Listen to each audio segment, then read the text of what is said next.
Anchors up, sails at full. Welcome to the Sloopcast. How are we doing today, Kyle? Doing right, Jared. Doing all right. How are you doing today? I have no complaints.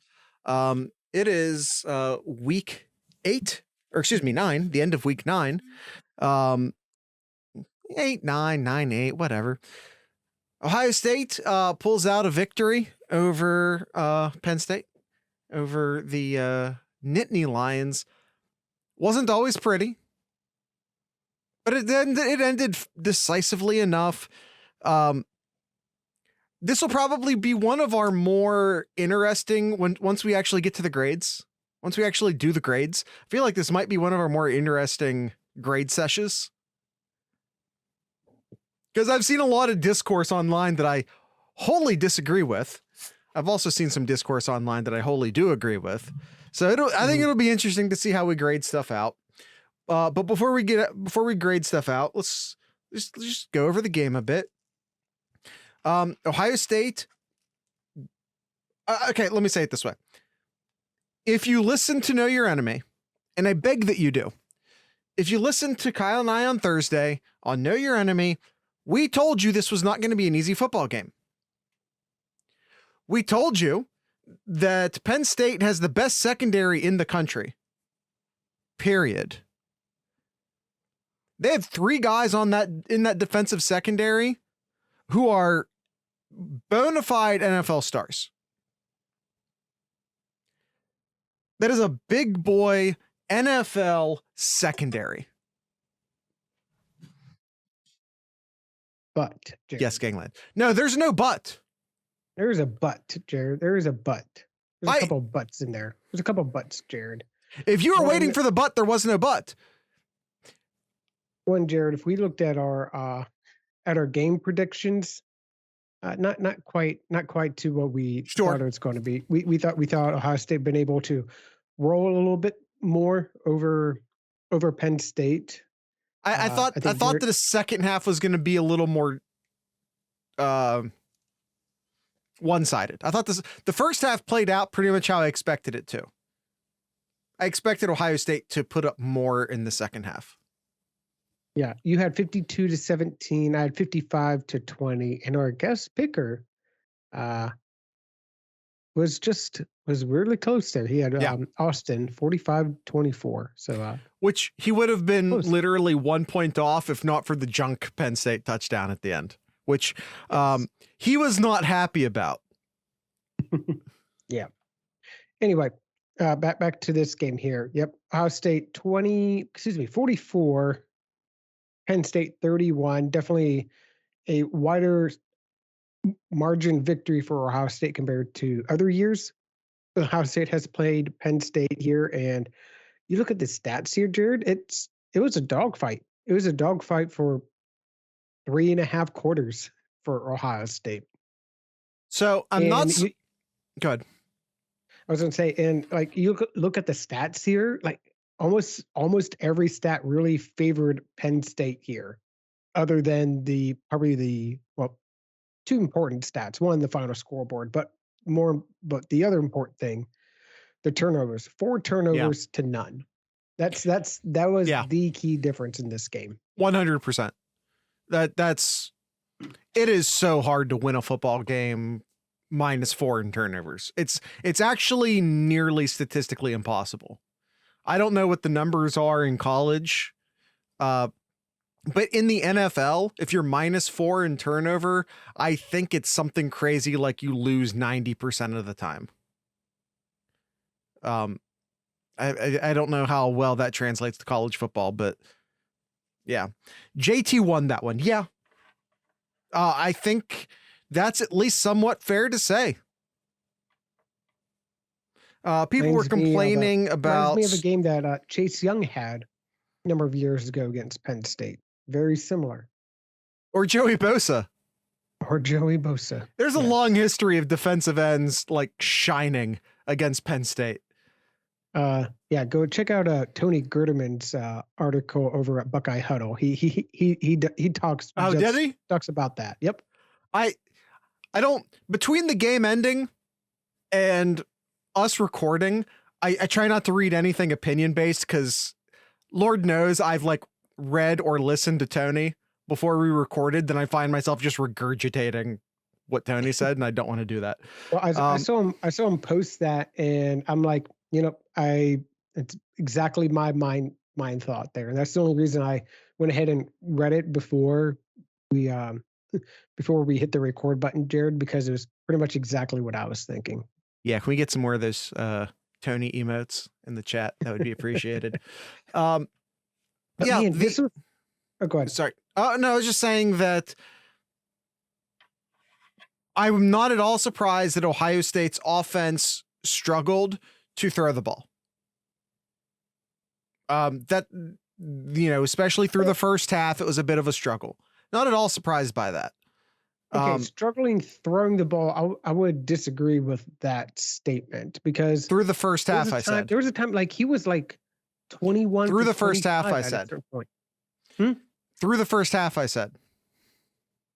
Yeah, I don't think he had that bad of a first half. Let me go. I'm not specific. Well, hold on. I'm saying Ohio State struggled to throw the ball, and you interpreted that as CJ Stroud had a bad first half. That is not what I said. Okay. The struggling in the passing game to me largely was the fault of the coaches. If I never see Ohio State run another bubble screen in my life, I will die a happy man. We didn't struggle to throw. Gangland says we didn't struggle to throw. We struggled with the play call. 100%.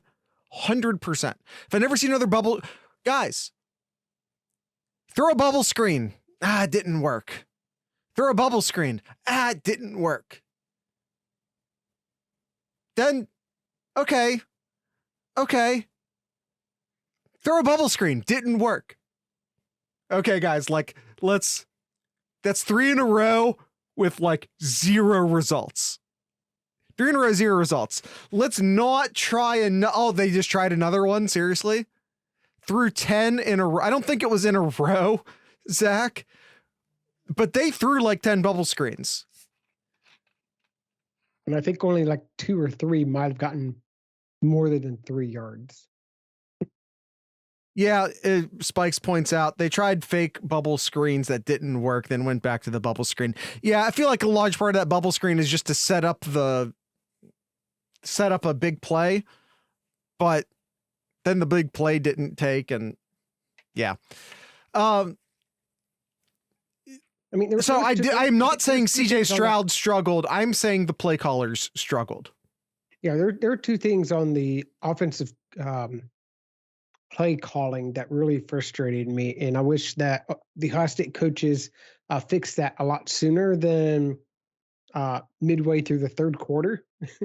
And that was the bubble screens, and also I almost shit myself when they threw another bubble screen in the third quarter. Like, what are halftime adjustments for if it's not for, hey guys, let's stop calling the bubble screen?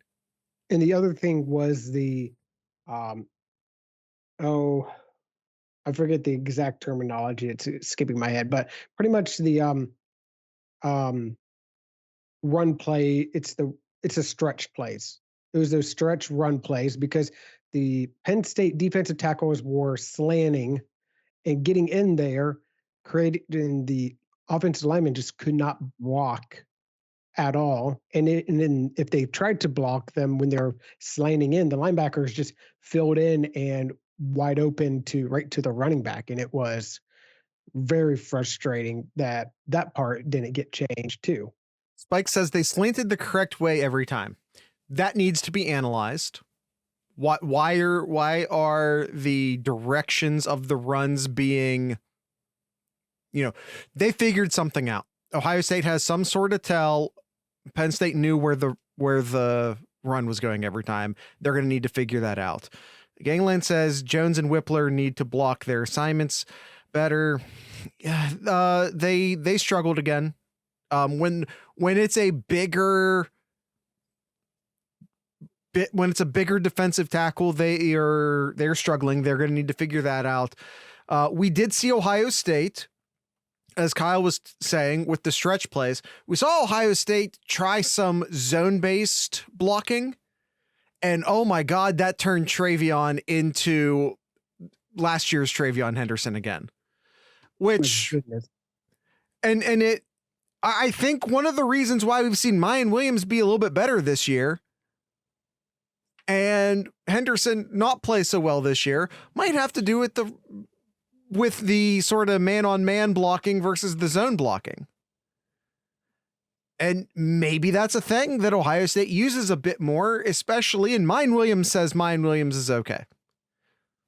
Take that for what it's worth. Mm-hmm. All right. But if he's not, and especially, and got Northwestern next week, and maybe Mayan's feeling a little banged up. Maybe it's a game where you let Henderson go. Well, maybe it's a game where you build out that zone blocking scheme a little bit more too. Yep. Blocking needs to be better, but also Trey needs to stop chopping his feet in the backfield and just go north-south. It's hard to tell him to stop chopping his feet in the backfield when the defensive tackle is also in the backfield, which I think is what we've seen the last 2 weeks. Mm-hmm. And furthermore, I think he just runs better in a zone block scheme because the zone block scheme is basically like a cut and go, which I think is what he is made for. Yeah. Would be better off not slipping out of cuts. Yeah, I don't know what that is. He does slip a lot. That's a thing that I don't know if he's wearing the right spikes. I don't know if it's This is 2 games in a row now that Ohio State has not rushed for more than 100 yards in a game here. That's a problem. They're going to need to figure it out. And again, they're going to need to do some self-scouting and figure out why Penn State was able to decipher the directions of their runs so often. Agreed, but he's always looking for a hole and needs to realize the hole won't always be there, unfortunately. Mm-hmm. I agree with you, but again, he seems to be finding that hole. It seems to fit his run style better in the zone block scheme for whatever reason.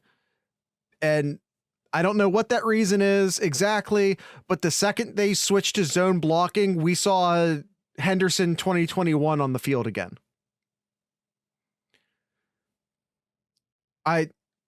If Mayan Williams isn't playing next week against Northwestern, then that's a thing that they're going to have to take into serious consideration. The zone scheme gives him more control to set up the lanes versus hopping, instead of hoping the intended hole is open. I agree. I think he is a one cut and go runner, and a single cut and go runner will thrive better in a zone blocking scheme. I've for whatever reason, and then I lost it. God, it was a Denver running back who was insane during the aughts, whose name I've lost. Terrell Davis. Oh God, this is why I love having chat here. Terrell, yeah, that's what I'm saying. He's kind of, I'm not saying that that's necessarily a good comp for Trey. But I'm just saying that's an example of a single cut runner thriving in a zone blocking scheme. You don't know that name. That's because you're a child, Gangland. That's because you're a child. Before we start grading here, the other thing that Ohio State really needs to work on, and it's been, again, here we go. Another trend here, third down efficiency, 4 for 12 in this game. Penn State ended up going 6 for 16 in this game, but I mean, to credit for Penn State, a lot of those third downs was like 3rd and 8, 3rd and 10 early on, and it's hard converting those third downs too. So definitely something Ohio State really needs to work on as you get some games that's very winnable. I'll This put this it that sounds way. like an insanely obvious thing to say, but I feel like Ohio State's at their best when they aren't even paying attention to the yard markers. Yeah, that's true. In all honesty, like Ohio State's at their best when they're just chunking plays 10 yards or more at a time. All right. Gets into the grades, he says. Make me. Actually, no, it is probably, I don't know, is it time? Henderson 16. By the way, Henderson still ends the game, and of course, like 2 long chunk plays at the end help this, but he still ends the game with near 5-yard average. It makes the end results look good. Yeah. All right, great. Hold on. Marvin Harrison Jr. 10 receptions, 185 yards. And for anyone doing math out there, that's an 18.5 average. Didn't get a tutty, though. No touchdown. Yeah, a little surprising. Yeah. Also, as the Sloopcast producer, it is time. Listen, don't get too high on yourself, Austin. Come on, man. A little bit. Just a little bit of modesty, would you please? I agree with Austin here. Let's jump into it here, though. All right, needed reading all these. Stroud had a bad game. The man did everything he could. Yeah, anyone. I'm just gonna say this. I'm gonna say this bluntly. Some fans are stupid, and if the game is good, then the quarterback was good. If the game was bad, then the quarterback was bad. You literally have people who still blame him for losing to Michigan and couldn't tell you what his stat line was. It was amazing. They expect the quarterback to go out there and play defense too. Sorry, Kyle. We good now, Jared? No, I'm just tired of people randomly hating on CJ Stroud, even when he is damn near perfect. Well, let's get to it when we grade them. But first, Jared, we're going to grade the coaching staff as a whole. I'd say the coaching staff as a whole, originally I put B-, but I'm actually just going to straight up and just put a C. I'm just going to put a straight C for me. Just thinking of more and just listening to you talk here. The Kyle grades on loose curve. No. C as a whole, with all the coaching staff, that's offensive and the defensive coaching. I thought defensive wise, I thought Ohio State did pretty decent, but as a whole, I think the coaching staff a C here, but adjustments needed to happen sooner. I would love to have seen what happened later in the third quarter and definitely in the fourth quarter happen in the second quarter, but hopefully that's something that they'll learn. Listen, we grade on a curve here, right? I'm grading the coaches against themselves. I expect Ryan Day to have a great offensive game plan because that's the standard that he has set for himself. I expect that the defense has a great game plan because 9 weeks into the season, this is what we expect now from Knowles. Knowles no longer gets graded based off of 2021. We did that all through September. We kept throwing A+ at him because he was destroying our expectations. Well, guess what? It's almost November now. We're now grading Knowles against himself. And I don't think this was honestly, I think, the worst coaching performance by both of them this year. I think a C is incredibly generous, Kyle. Okay. I'll get more into why when we jump into the offensive coaching. I think it's a D. All right. And chat here, D-. So yeah, I think they agree with you there, Jared. So offensive coaching staff. So moving to the offensive side, I'd give them a D here. Definitely an F in that. Definitely an F in that first half there. But they made adjustments late. But they did make the adjustments. Did they? And they did. They made some adjustments. But I mean, you still score 44 points. Did you hear? I think it was CJ Stroud. Oh, see, Austin's on top of it. He almost beat me to it. Did you hear the CJ Stroud's comments after the games? Mm-hmm. A lot of those slant patterns that was getting the offense going, a lot of those patterns to Marvin Harrison Jr. that were getting the offense going, they were making those adjustments themselves. I was begging on Twitter, in the Discord, to anyone that would listen to me, I was begging, let CJ be CJ. They kept making him throw these swing passes and these bubble passes and these screen passes. Let him throw down the field. He's a potential first overall NFL quarterback pick. Let him throw the fucking ball. I have never, and I mean never, been this mad at a Ryan Day offense. I've been this mad at a Jim Tressel offense. I've been this mad at I've been so mad at Jim Bowman offenses. I've been this mad at Urban Meyer offenses. I have never been this mad at a Ryan Day offense. Give him an F.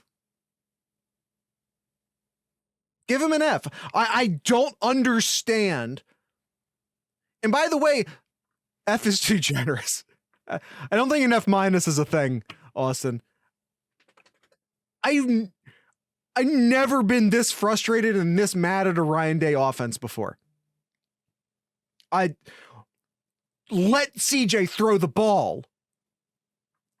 The runs weren't working. It took you until the fourth quarter to say, hey, let's try some zone blocking. If you had that in your arsenal, why didn't we see that right away in the third quarter? And again, I could have reached through the television and just, when they threw a bubble screen again in the third quarter, God, I think the idea of halftime adjustments is slightly overrated. They can make in-game adjustments. Ryan Day loses a letter grade for every bubble screen thrown after the fourth one, which puts him at an F. It wasn't working. All right. Moving on here, Jared, because we do need to move on. The quarterback play. CJ Stroud finished the game 26 for 33, 354 yards and a tutty in this game. I think overall what CJ Stroud did, I was very, very happy with what I've seen from him. Very few bad throws. I mean, there was a couple of bad throws, like why did you do that? But overall, he didn't lose the game. He ran a little bit what to everyone's. He even ran it. Yes, he even ran it. What was this stat here? I think he ran it twice. I think it'll technically say 3 in the stats because he took a sack. I think it was just the 1 sack, if I remember. Yeah. I give him an A-. I think again, expectations from CJ Stroud, the bar set really high. So I think. Says 6 attempts on the stat line. 6 rushing attempts on the stat line.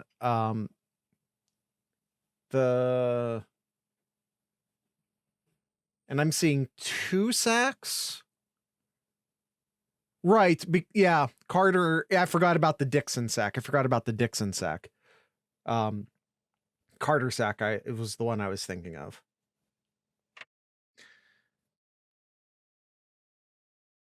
All right. What would you grade Stroud? A+. I think he was just improperly utilized this game. Okay. All right, offensive line, Jared. What would you grade the offensive line? I thought the tackles played well. I don't think the interior guys, 2 of them who we've already mentioned by name earlier, in particular, had their struggles again. It's hard to grade an entire. Yes, Austin. It's yeah, I agree, Austin. Yeah, Donovan was okay. I think that it's hard because the tackles are playing so well, and two of the three interiors had bad games again. So you kind of have to average it out, and it ends up at like a C plus, maybe just a C. Just not getting the running game going was insanely frustrating. Go ahead and put that as a C, Kyle. All right. I give him a C plus here. You still passing the pass blocking. I cannot talk tonight, Jared. The pass blocking has been really good. See you, It's Matt. been really good, but to like what Austin said, the running blocking is just been 2 games in a row has just been horrendous here. Things need to be adjusted here because that game coming up here in a few weeks, it's starting to look a lot more scarier as much as people don't want to admit it. It's looking more scary. So yeah, I give a C plus for the offensive line. And we haven't really talked about it yet. And, we have the defense coming up. The thing that most surprised me about this game, and I mean the most surprised me about this game, was the effectiveness of the Penn State running game. Mm-hmm. It's a huge concern. All right, running backs, Jared. What would you give the running backs in this game? It's so hard because the blocking just wasn't there. Williams played well when he was in. Henderson played well in the fourth quarter when they switched to the zone blocking. I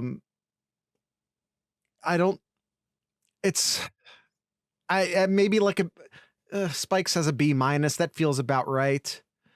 They were average. The running game was average though. I don't even want to say they were average as much as just like the running game was average. Right? Does that make sense? When the defensive tackles are nearly getting to the handoff before you, what can you ask of the running backs? I give the running backs a C plus as well too. It slipping back there. Just Trey broke 2 nice ones. He did break 2 nice ones. Yeah, he did, but a lot of it has to do with the offensive line, how they do in the play calling too. But yeah, I expect more from the running back group, just from what we've seen. Yes, Williams went down, and it seems like that he'll be fine, possibly playing next week here. But my expectations here, I got to give him a C plus here. All right, wide receivers, Jared. What would you give the wide receivers as a whole? Not just one person, but as a whole, the wide receiver group. It's hard because Marvin Harrison Jr. deserves an A plus. We didn't see a whole lot of Julian Fleming in this game. He did draw a pass interference, which is always nice. But I think did Fleming even have a? I don't want to say it unless I know. Yeah, he had a couple receptions. And then Emeka did eventually get a really nice catch towards the end that set up Ohio State for a touchdown. But again, like how bad do we want to knock like Emeka for the fact that most of his receptions were bubble passes, and Julian Fleming because most of his receptions were bubble passes, and it's not their fault. He dropped a big one that Marv made up for. Yeah, I'm having trouble remembering that, but yeah, Marv was the only one getting separation, Austin says. I know Klatt said that at one point. I haven't seen it for myself, and Klatt is sometimes more concerned about pushing a narrative than he is about actually reporting what he is seeing. He'll decide what the storyline is and then go with it, even if it's not what he's actively seeing. So I don't know. But I think, again, I think a lot of the issue was a game plan issue, not so much a wide receiver issue. So I'm going to put most of this on the coaches, and I'm going to give Marvin Harrison Jr. a ton of credit. So I'm going to do like a B+, I think, which it might be higher than what the chat makes me want to do it. But I think the issue was schematic more than it was the wide receivers. Well, I'll probably get a lot of hate from chat here. I actually give the wide receivers and as a whole, based on what one person did and then and what everybody else did, I'd give the wide receiver group an A-. I know that you have this really high expectation from the wide receiver group, which yes, you do. You only get one touchdown in the game. Yeah, understand that. But when they need to make the catches, they did. Kyle, 0. The touchdown was a tight end. That's true. Wide receivers had 0 touchdowns. That is right. You're right. Stover did get that touchdown. Yeah. All right. I'll change mine to a B+ as well. Then I'll change mine to a B+. Yeah, but again, when we talk about grading based off of expectation, we also have to build into the expectation that this is the best secondary in the country that they just faced. That also has to be built into the expectation. So you take the expectation that, again, they're facing the best secondary in the country. Then you add in the fact that this was one of the worst coaching performances I've seen from Ryan Day from an offensive standpoint. And I just don't know how much blame I'm reserving for the wide receivers. This is Ohio State, though. That's not the point. You will still go up against teams that are very good. They might not be very good at all of the positions, which Penn State isn't. Ohio State has 3 separate quarterbacks who should start over Clifford. Maybe 2. Brown, maybe not the freshman. But Ohio State has 2 quarterbacks that would start. You know what I mean? Like, Ohio State is a deeper team. They don't have nearly the holes, the way, like Penn State's offensive line struggled bad. They have a bunch of key places where they're just not very good, and it costs them the game. But that's not the same as saying that their secondary, these specific 4 guys, are really great. So you can't just be like, we're Ohio State, we should be better. You're not going to be better than every team at every matchup. Mm-hmm. You're just not. But still, 300. You put up 350 yards in the air on this secondary. It's pretty good. Pretty good. Yeah, no, that's why I gave AJ. I gave CJ an A. Mm-hmm. All right, tight end. Stover had himself a great game here. 6 catches, 78 yards, and a touchdown to go with that.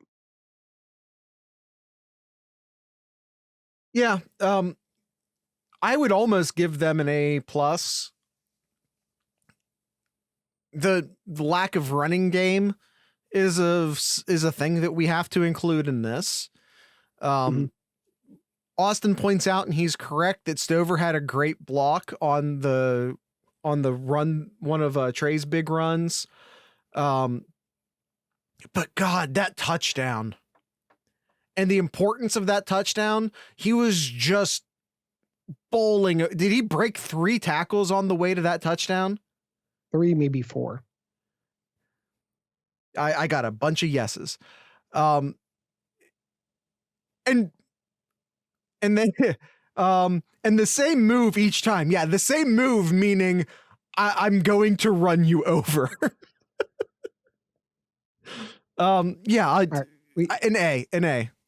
Yeah, we are running a little longer here, so let's go through the defensive side a little bit more here. So defensive coaching, I think the defensive coaching I'd give a B- with them. Jim Knowles has done tremendous changes for this defense this year, but this was not one of their better games. You still let Sean Clifford throw 3 touchdowns, 371 yards on you. Yes, yeah. You picked him off 3 times, but still almost 400 yards of Sean Clifford passing on you. Yeah. That's not acceptable. That's not acceptable at all. I totally agree. In fact, I think you're being incredibly generous with the B-. Schematically. But caused 4 turnovers in this game too. That plays into my grading as well too. As Spike says, yeah, but that was all JT. When I see those turnovers, they put him in that spot to make the plays. When I see those turnovers, Kyle, I'm seeing great individual efforts more than I'm seeing scheme. I'm seeing JT destroy guys. I'm seeing JT leap much higher than I think even he thought he could leap and make us like. I'm seeing great individual efforts that force those turnovers more than I'm seeing a scheme that forced those turnovers. To be fair, the first JT pick was schematic. Oh, yeah, okay, because he dropped into coverage. Okay, that's fair. That's fair. I'll give you that one. But the pick that he caused, that is actually, into the record books, goes to Zachary Harrison. That was just JT and Harrison making a great play. The leap was JT just making a great play. Zachariah Harrison. Okay. I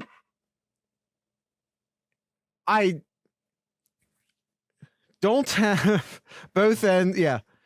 Don't have picks from both ends on my bingo card. No, especially one of them getting 2. The strip sack was another great play. Yeah. It was just Harrison, or not Harrison. JT just had one of the best games that I've ever seen a defensive end have ever. But again, coaching and scheme could have been better. This is the first time I've seen this defense, the 2022 version of the Ohio State defense, look lost this year. And they looked lost this year, or this game. A lot of people were comparing JT's performance of what Clowney did when he played at South Carolina, how disruptive he was. That's how disruptive JT was in this game. It was insane.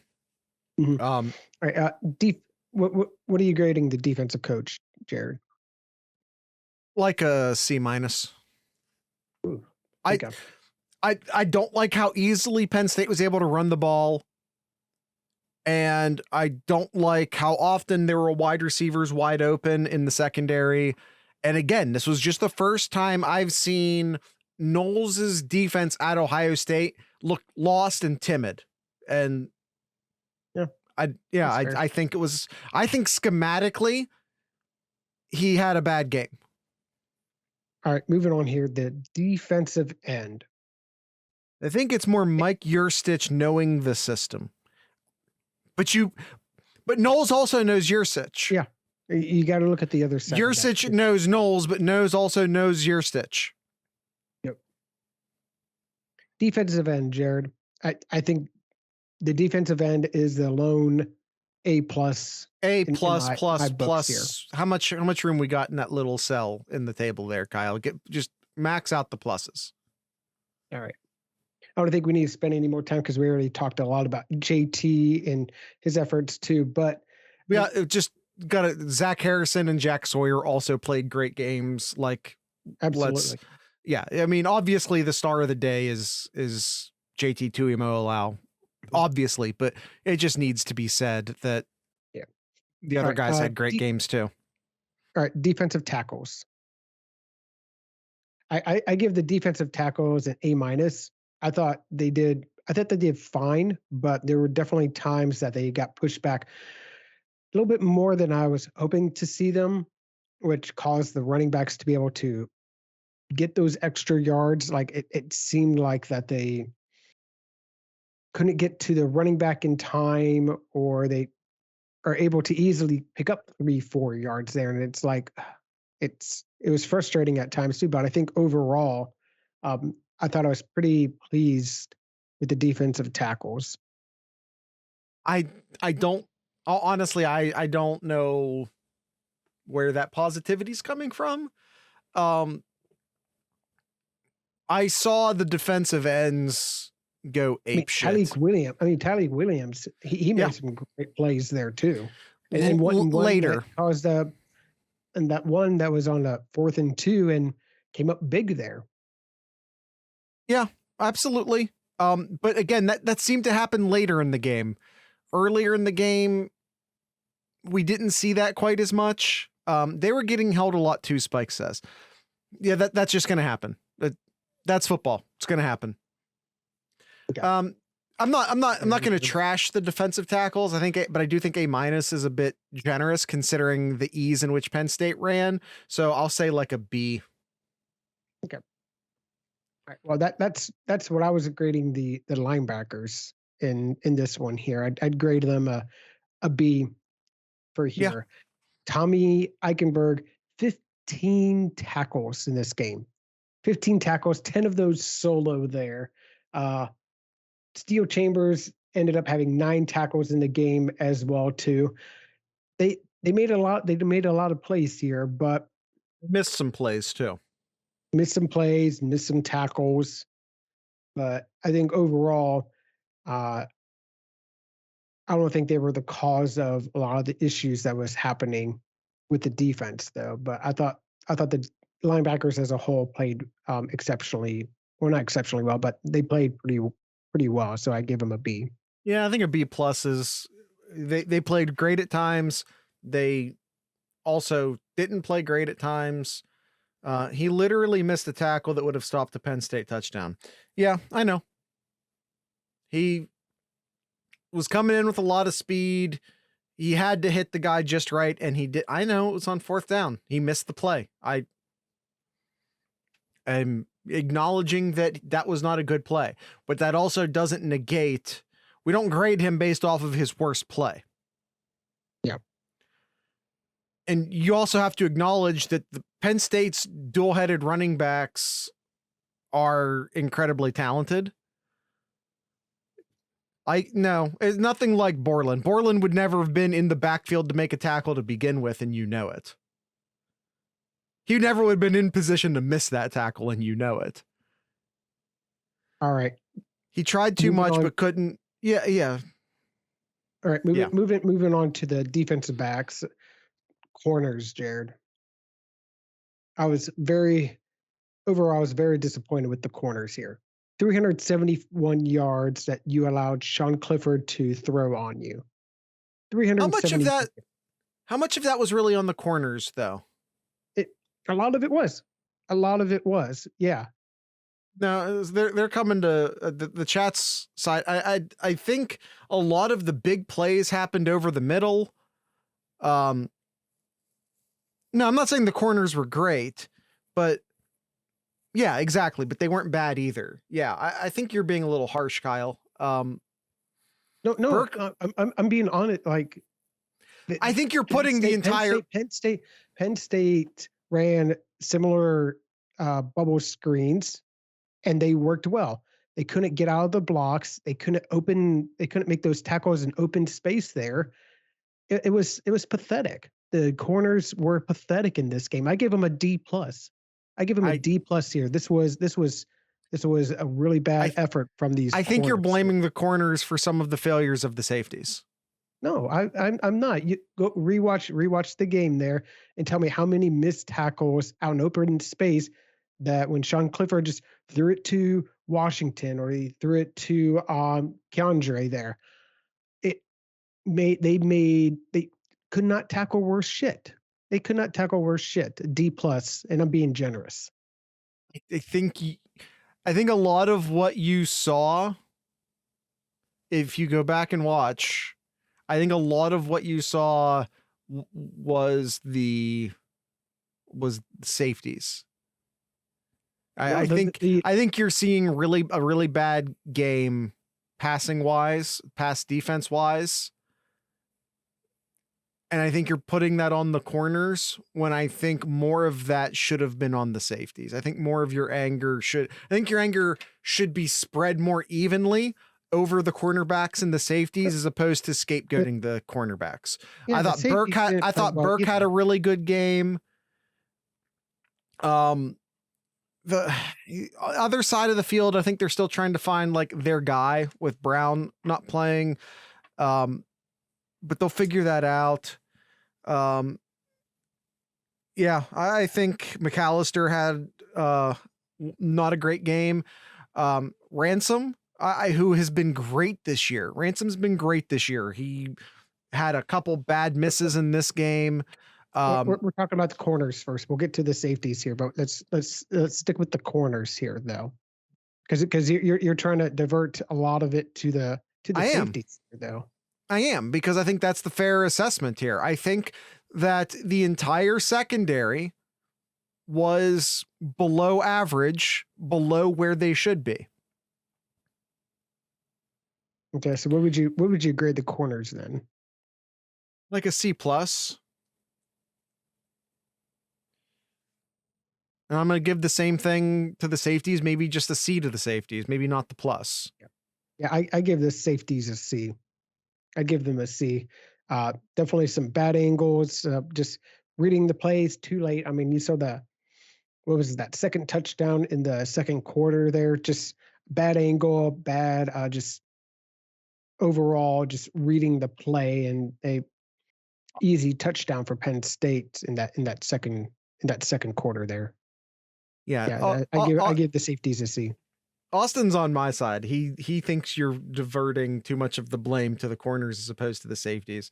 As I think maybe Spikes is. I got really disappointed. You see how many times Ohio State tried to do the bubble screens and it failed, and that's because the Penn State corners made plays.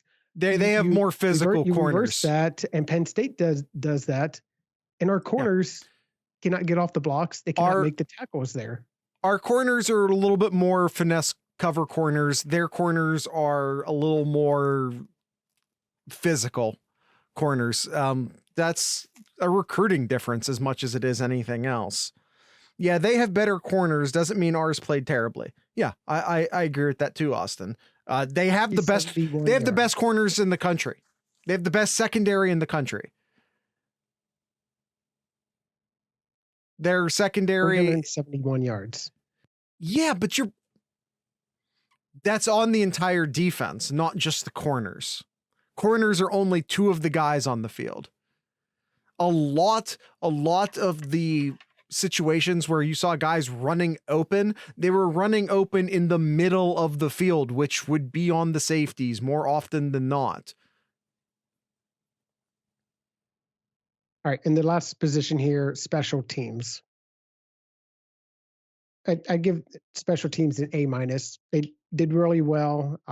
You did have Ruggles miss that miss that one field goal there, but overall, I thought special teams did really well. A minus. Yeah, Mirko had a couple nice punts as well.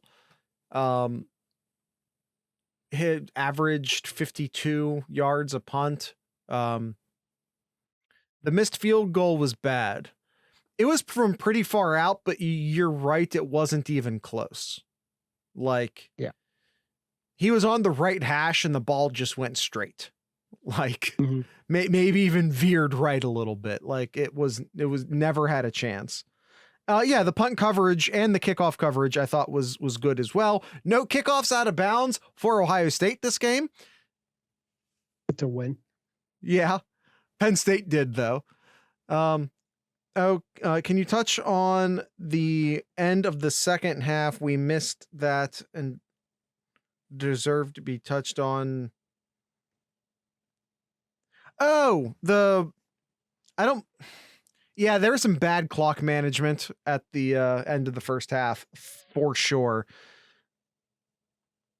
The no points coaching. I mean, I took at the end of that first half there that Ryan Day was trying to make a statement to his guys and saying, "Hey, you guys are playing terrible. We gotta get a touchdown here before the end of the half. Get some momentum back here. Get some confidence back." And it backfired. Yeah. You only had a couple seconds left on the scoreboard. To me, you had Marvin single coverage. Just toss it up there. It's only going to take a few seconds. Toss it up to Marv in single coverage. And if you're not giving CJ the freedom to make that call at the line of scrimmage, then give him that freedom. If you're not giving, and apparently he did, because we did hear later that they were sort of making some their own routes. They were doing hot routes on the field.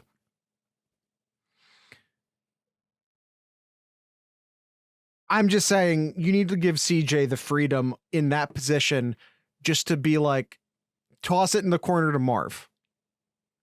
Mm-hmm. You got him one-on-one. You throw it high into the end zone. He's either going to catch it or it's going to go out of bounds. And regardless, it's not going to take much time off the clock, which leaves you the opportunity for the field goal. Mm-hmm. All right, Jared. Yeah, he's your junior All-American Heisman candidate quarterback. Give him the reins. Yeah, he's technically a redshirt sophomore, but I agree. All right, time to get on our Buckeye leaves here, Jared. All right. Offense. Well, I think the obvious for offense and defense, Jared. The defense is painfully obvious. I think you could easily give it to. I think there's two good options on the offense. Which one are you taking? I'll take the other one. I'll take Mr. Marvin Harrison Jr. So I'll take CJ Stroud. Right. It feels obvious. All right, and defense, it's JTT. You're dumb if you don't say it. It's just like sometimes I'll be like, oh, Kyle took that player. JTT, I'll take someone else. I apologize. Yeah, we don't do JTT anymore. He doesn't like that. But yeah, it's normally Kyle. If Kyle takes the guy I want, I'll pick someone else. But no, it would be dumb to pick anyone other than JT in this situation. And the wild card, I'll give it to our Slipcat's favorite position here. Give it to Cade Stover here. He had himself a great game, as I mentioned before. 6 catches, 78 yards, and the lone reception touchdown for the team. You give it to Rossi. Rossi with the best average per carry on the team out of anybody in this game. Yeah, I could go a bunch of different places for my wild card spot. I'm gonna give it the. I think I'll give it the. I'm struggling because I was gonna give it to Cade Stover, and I think this time I'm gonna try and not do the same thing as Kyle. So I'll go somewhere else and go Zach Harrison. Okay, I'll go Zach Harrison. I think another one you could have said maybe Noah Ruggles. Ruggles there. Maybe I could have. Yeah. All right. All right. Let me find a couple of questions and we will call it an episode here, Jared. Okay. All right, Buckeye Esquire, should we make gap running scheme the default going forward? I don't know about default, but it needs to be in the game plan. No, zone if Trey's the running back. I wonder how practical that is to constantly switch back and forth between the two of them. All right, Nomad wants to know what frustrated you the most from Saturday's game. Bubbles. What gave you the most confidence? Most confidence? Our defensive ends gave me the most confidence. What pissed me off the most? The bubbles. JT coming, not really coming out of his shell, because we've mentioned it before. The stats don't do justice to what JT's done so far this year, and finally the stats came to him here. Yeah. Yeah. All right. Let's see here. Let's pick one from Stewart. Is it me, or did we have issues getting pushed from both lines? Yeah. No, that's accurate. Well, yeah, again, maybe one of the reasons why I was harder on the defensive tackles than Kyle. I don't think we were getting good push from the defensive line, and we've already talked about our issues with the interior of the offensive line. So no, Stuart, not just you. And if there's a follow-up to that asks, and does that concern you about the Michigan game? Yes. All right, and that's kind of leading into Austin's question here. We are on a collision course with T10 at this point. What are the strengths and weaknesses that Ohio State can use or try to plan against moving forward in order to prepare for that game on Thanksgiving weekend?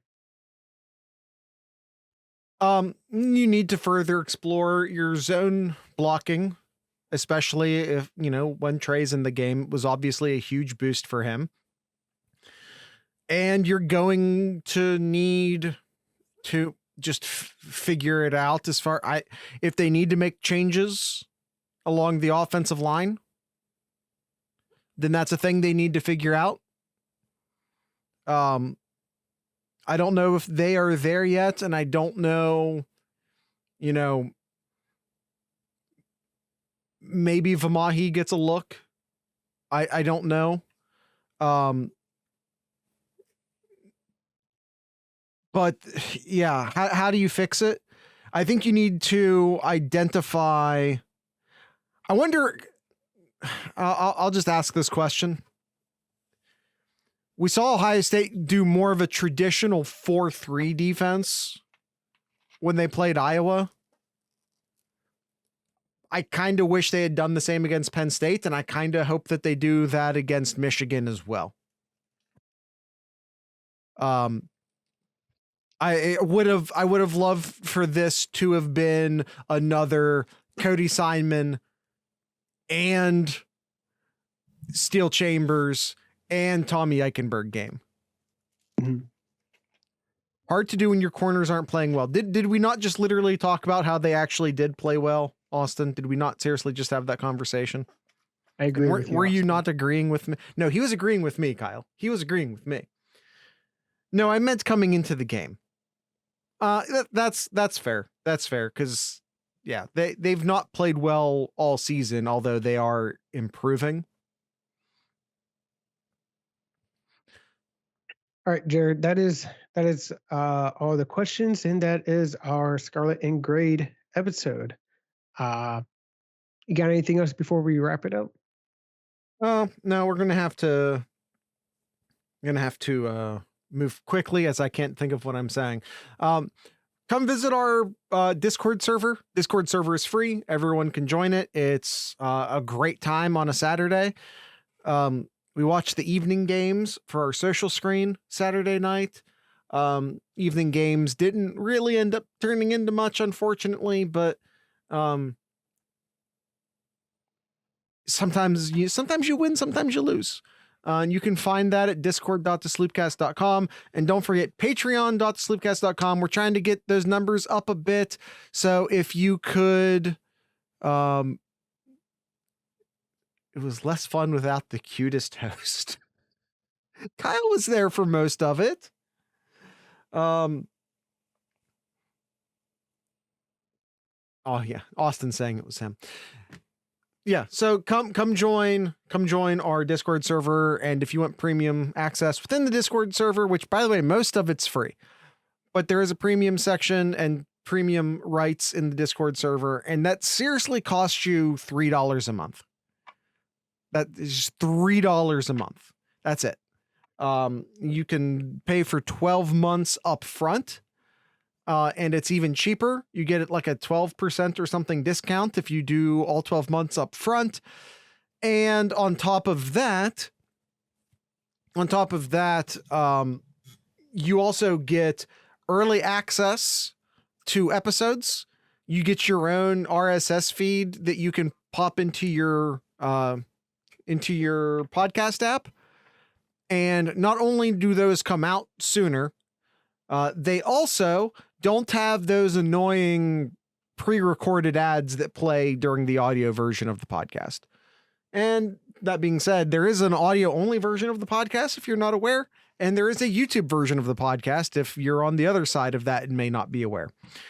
You can find the podcast version on whatever podcast app you choose, and you can find us on YouTube, both on the Buckeye Huddle YouTube page and our own YouTube page. You can just search Sloopcast while in your YouTube app and you will find us.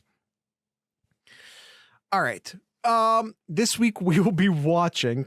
Austin's just planning the social screen. Pitt/Q's, Georgia/Tennessee, Penn State/Indiana, Michigan State/Illinois. Austin's just planning it for me, I guess. Yeah. I mean, well, there's the Bama LSU game too, right? Listen, the people will vote. We'll figure it out. All right. Kyle, do you have anything in Kyle's corner? Nope. Other than early favorites by Ohio State over Northwestern, 36 points. Take the over.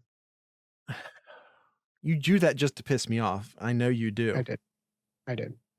Nice, short and sweet, Jared. Okay. All right.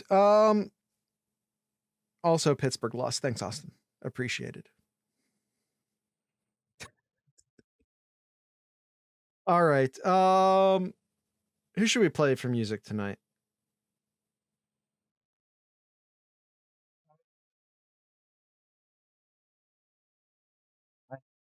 Seriously having trouble finding Bumblebees. Someone. As of when this is released, what about it? Tuesday. No, this is the Monday. The rankings. Oh, I don't care. We'll figure that out. Come out tomorrow. I don't care. Like, we'll probably watch it because it's like right before our. By the way, also with your Patreon money comes an exclusive fifth episode of the week called Sloopcats Only. So we'll probably watch it together, even though it doesn't matter. It is a shit show. You're correct about that. No. It's a shit show. No. You're doing it the other way around, Gangland. All right, that's it. That's the end of the episode. Tonight's ending music will be brought to you by a singer-songwriter out of the Cincinnati area. No, Kabuto, it's literally my thing. You can't tell me I'm wrong. I made it up. Lincoln, singer-songwriter, goes by the name Lincoln out of Cincinnati. So with all that being said, no, you're gangland. With all that being said, I'd like to encourage everyone to drink local beer, listen to local music, and support local podcasters. Once again, this is Lincoln.